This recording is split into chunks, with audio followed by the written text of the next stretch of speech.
Hi, നമസ്തേ. ഇന്ന് രാവിലെ മാമ്പഴ അമ്പലത്തിലേക്ക് വന്നു. അപ്പോൾ അവിടെ കുളത്തിലിറങ്ങിയപ്പോൾ കണ്ടതാണ് ചേരപ്പടങ്ങൾ. ചേരയുടെ ആണോ പാമ്പിൻ്റെ ആണോ എന്നൊന്നും അറിയാൻ വയ്യ. എന്ത് തന്നെ ആയാലും 3-4 പടങ്ങളൊക്കെ ഊരി അവിടെ ഇട്ടിട്ടുണ്ട്. പണ്ടിവിടെ പിള്ളേരൊക്കെ വന്ന് കുളിക്കിയടിക്കുകയൊക്കെ ചെയ്തുകൊണ്ട് കുളങ്ങളൊക്കെ നല്ല വൃത്തിയായും ഭംഗിയായിട്ടൊക്കെ കിടന്നിരുന്നു.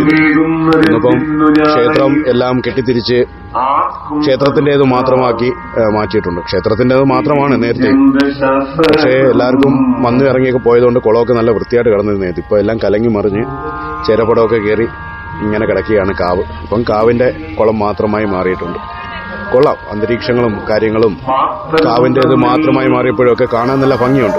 അതിനാൽ തന്നെയും ക്ഷേത്രത്തിന് ധാരാളം പുരോഗതിയും കാര്യങ്ങളും ഒക്കെ പണ്ടുള്ളതിൽ നിന്നും വ്യത്യസ്തമായിട്ട് വന്നിട്ടുണ്ട്. അതിനകത്തെല്ലാം ഭക്തർ എന്നുള്ള നിലയിൽ എല്ലാം വളരെ ഭംഗിയാണ്.